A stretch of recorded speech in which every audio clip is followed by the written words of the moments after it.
ถามไม่ลีบ่โดยถึงสเปคอยู่บ่โดยโดยเอสเปคแบบนี้บ่คล้ายๆคือน้องซ้อนนี่บ่โอ้กันแต่ว่าเราดูได้ถ้าได้น้องซ้อนเป็นแฟนนี่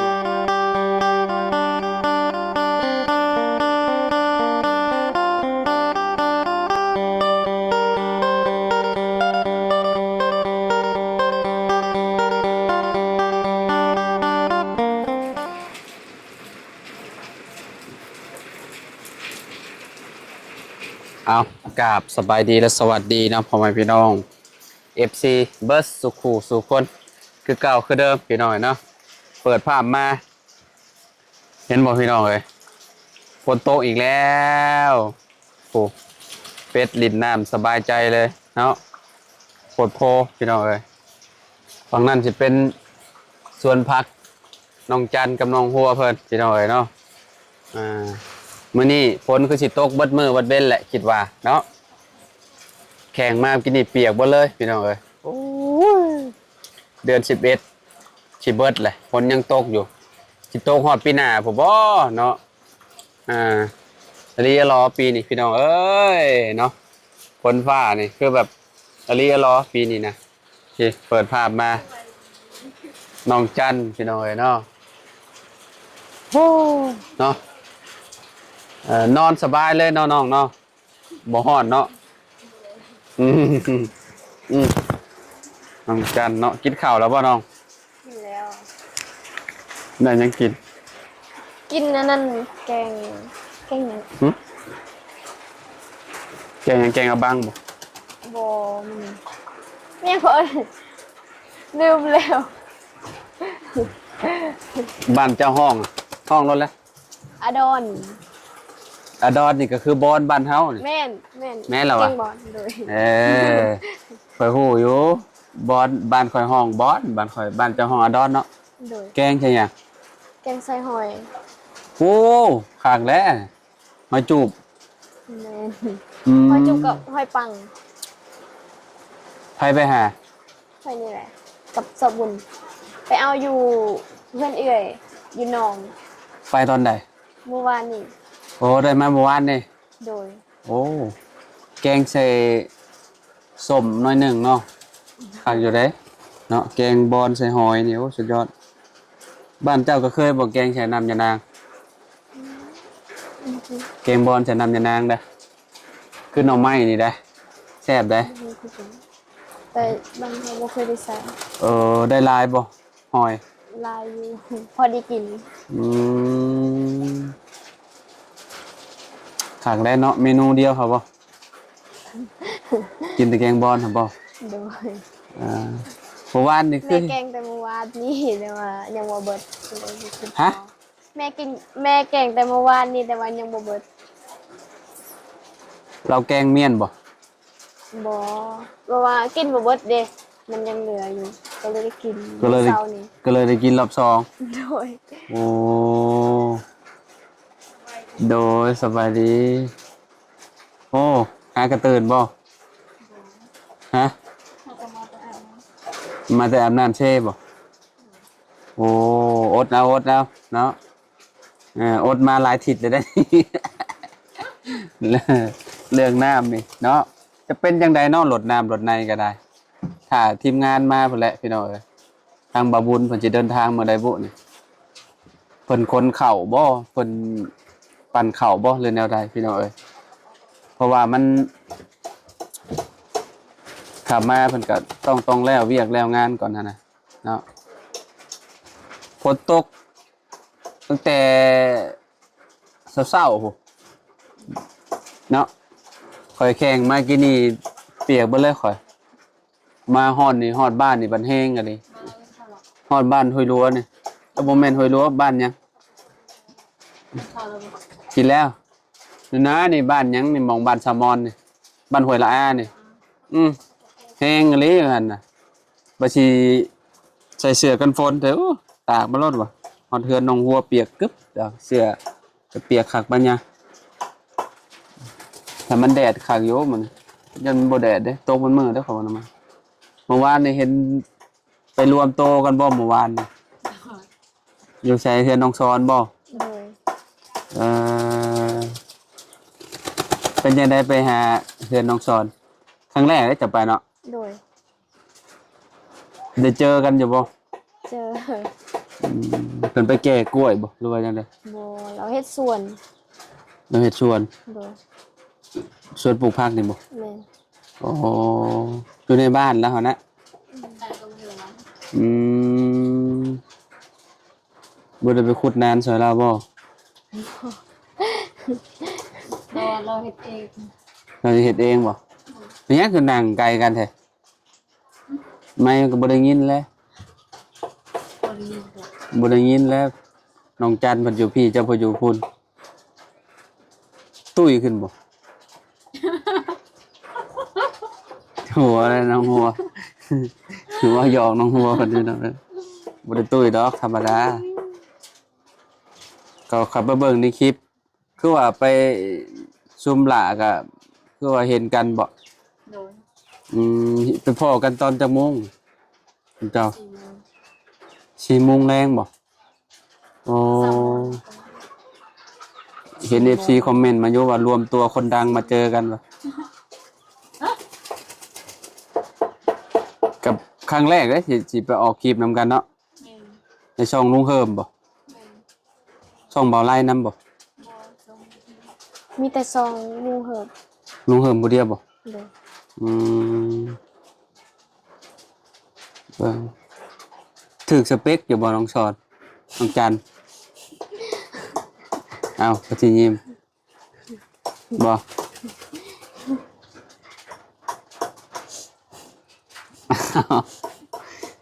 ถามอีหลีบ่ โดย ถึกสเปคอยู่บ่ โดย โดย สเปคแบบนี้บ่คล้ายๆคือน้องซ้อนนี่บ่ โอ้ยค่ะ สมมุติเราดุได้ถ้าได้น้องซ้อนเป็นแฟนหรือว่าอันคู่ชีวิตนี่โอ้ถือว่าโชคดีได้น้องจันเด้เนาะน้องเพิ่นน่ะดุได้เฮ็ดนั่นเฮ็ดนี่ได้โอ้นี่เด้เนาะคลิปล่าสุดลุงเฮิมลงนี่เด้ อยากอาบน้ำของอาบน้ำก่อน นี่เลยดีแล้วลุงเหิมให้สาวได้รู้จักกัน มีแต่คนสวยๆนะลุงสวัสดีสาวๆมีแต่คนน่ารักใครเนาะจะเป็นตัวจริงของน้องสอนเออมีแต่คนโสดไปได้เนาะน้องจันน้องหัวน้องน้ำน้องลาน้อยน้องบุตรน้องเพ็ญมีอยู่6 คนเนาะป้าเจ้าเจ๋งเลยนี่น้องลาแล้วก็มีโอ้ลายเพิ่นคอมเมนต์มาลายพอสมควรอยู่พี่น้องเนาะเมื่อวานนี่กับบ่ได้เห็นว่าซุมน้องๆเพิ่นไปเฮือนน้องสอนเนาะได้ยินแต่ซุมลุงว่าตั้งใจอยากไปหาเพิ่นนี่บ่หรือว่าจังได๋ ตั้งใจสิไปลินเพิ่นบ่โซน อืมบ่จักโมงกลับมาหาน้องหัวหาโมงบ่อืมกลับมาหาโมงเนาะ โดย นี่น้องเอ้ยน้องสอนไปเฮ็ดหยังให้กิน บ่ได้เฮ็ดหยัง บ่ได้เฮ็ดหยังบ่ ลุงเฮิมก็บ่ไล่ซื้อตำ โอ้ยเป็ดก็ได้เนาะลิ้นน้ำพิลึกแท้นี่ฝนตกโลดดีใจเลยดินน้ำเป็ดก็ได้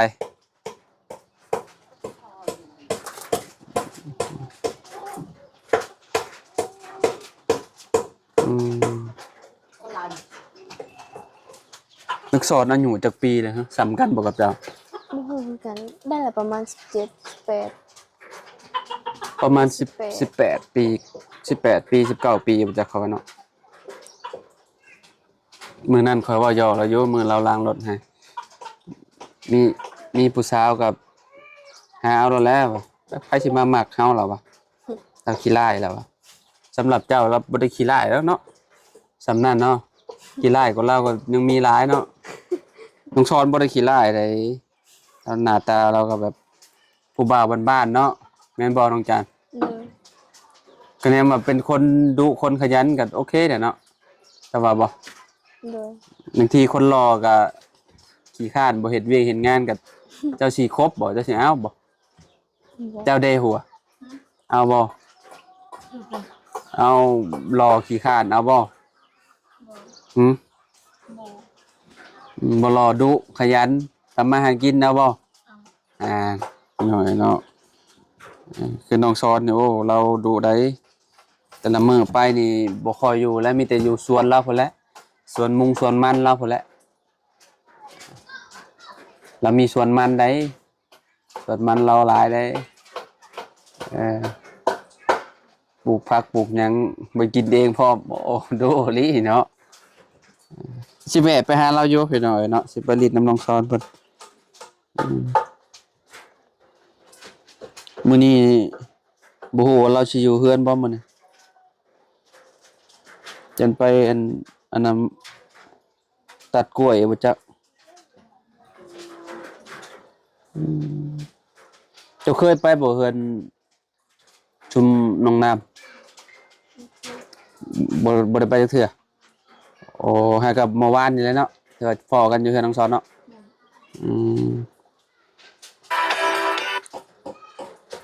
จุมไปจุมเจ้าไปรถไผ ไปรถลงเพิ่มมารถลุงเฮิมรถบ่ไล่เอาไผสอนสบุตรซะ บ่ไล่ บ่ล่ะ อัดสาม อาจามไปเลย เลย อ๋อมีแต่คนน้ำหนักหลายอยู่เนาะก็ใครเนี่ยแต่มันหนทางมันดีแล้วเนาะออกไปนี่ก็มีแต่ยากแต่ตอนออกไปนี่แหละพี่น้อยเนาะโซกก็คือสินุ่มดีอยู่เขาว่าเอ้ามองทางบ้านเจ้านี่เด้เข้ามาเมื่อกี้นี่ก็ลื่นเดี๋ยวก็ถึกฝนตกมันแบบลิ้นๆแบบนี้นะโอ้มันลื่นขนาดไหนบนทางนะคิดว่ามันสิแห้งเลยเนาะกลับมาคือเก่าอีกแล้วเอ้ยพี่น้องเอ้ยเนาะบุพากันไปใช้บ่อนนี่นี่ ผิดลองผัก โอ้นานพักบ่ขุดได้จากนานแล้วเนาะ แล้ว เลยแต่ปลูกบ่ แม่นเดี๋ยวแต่เอาคุณกับปลูก ใช้แบบเจ้าได้เอาออกอยู่บ่ขี้ดินที่พูนน่ะแหละมีแต่เอาพุ่นนั่นผสมบ่น้องหัวพุ่นผสมบ่ ผู้ชมนะ พุ่นผสมเอาเนาะเบิ่งก่อนจักบาท นี่ก็ได้ เบิ่งก่อนพี่น้องเอ้ยอย่าแต่ไม้เด้อไม้มันอันนั้นมันถึกน้ำนี่เรียบร้อยเลย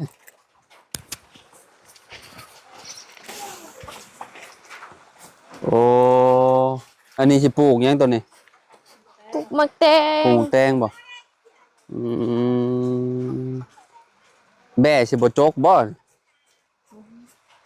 จกดอกเนาะพ่นตกใส่แล้วพี่น้องเอ้ยโอ้เรียบร้อยแล้วเนาะเหลือแต่ปลูกอย่างเดียวบัด เดือดแต่ใส่พูน มื้อใดสิลงปลูก ใส่พุยก็ ฮะ ใส่พุยก็ เอาเป็นยังคือใส่ปุ๋ยก่อน พุยขี้แบนเด้อ เออ ตัวงาม ผสมก่อนเนาะพี่น้องเอ้ยเนาะทางเฮาก็เนาะเบิ่งคร่าวๆอยู่หั่นแหละพี่น้องเอ้ยบ่อนปลูกผักปลูกหญ้าเพิ่นเนาะแต่มื้อนี้ฝนตกคือสิบ่ได้ลงมือดอกคิดว่าเนาะน้องหัวเนาะรอให้มันแดดก่อนจังเอาพุ่นมาผสมเนาะพุ่นขี้แบ่นี่ไปเอาอยู่พุ่นบ่ที่เทิงพุ่นเนาะอืมเพราะว่าบ่ได้เลี้ยงแบ่ติต้องเอามาบดบ่บดเอาบ่ขี้แบ่นี่ได้บ่ได้บดบ่คือเอามาโหยเฉยเลยคือบ่เอาพุ่นขี้งัวมาผสมมีบ่ขี้งัวพุ่นขี้งัวมาผสมคะแนนเฮามีเฟืองมีหยังนี่เอาแบบอันนั้นมาแล้วก็ขุดคุ้มแล้วก็เอาเฟืองลงแล้วก็เอาขี้งัวลงจูดบาดนี่เอ้ย แล้วก็เอามาผสมครับเคี้ยวขักปัญญาบัดอันเนี้ยอันน่ะขึ้นมาน่ะนะพวกผักพวกหยังขึ้นมามันก็เคี้ยวงามขักปัญญังครับว่าบ่ต้องใส่ปุ๋ยเด้อฮะปลูกกินเด้ คุย ปุ๋ยเคมีเด้บ่ต้องใช้หรอก ไม่เคยสั่ง มีแต่ปลูกแบบ มีแต่ กินธรรมชาติเหรอ ใส่คีแบนใส่คุยไม่เคยใส่คุย อยู่บ้านคอยโอ้มีแต่ปลูกใส่ปุ๋ยหั่นแหละหมักตุงหมักแตงก็ได้ยาฆ่าแมลงพวกปุ๋ยดีรอดนั่นแหละเวลามันมาตอมมายังมันกัดเด้มีแต่เอาหดสารเคมีหลายพี่น้องเอ้ยเนาะบางคนเพิ่นรักษาสุขภาพเพิ่นบ่อยากกินแบบสารเคมีก็มีแต่ปลูกเอาหั่นแหละปลูกกินเองเนาะหัวเนาะเด้เอาพุ่นขี้ไก่เด้ใช่มีบ่ โอ้โหเดลา หนูมีบ่หน่อยหนึ่งบ่บ่ได้หลายปานใดเนาะไก่ยังบ่ได้ลูกจักโตเลยเป็นเดือนแหละ บ่ออกแม่แพ้ลูกอีหลีนี่เนาะไปเก่าไข่แล้วก็ต้องมีลูกมีหยังแล้วเป็นเดือนแหละเดือนปลายได้พี่น้องเอ้ยเนาะปล่อยมันก็ไปไกลอยู่บ่น้อง ไปไข่แต่ว่าตอนแรกกับ เข้าคอกไหมอืม เขาเองคือ เอากลับประมาณนี้แหละพี่น้องเอ้ยเนาะเอาไปพบไปพ่อกันใหม่เนาะอยู่ดีมีเฮงบ่สู่ผู้สู่คนเนาะขอโตแล้วพี่น้องเอ้ยเนาะเอาสบายดีเด้อโอ้ยพี่น้องเอ้ยเนาะไป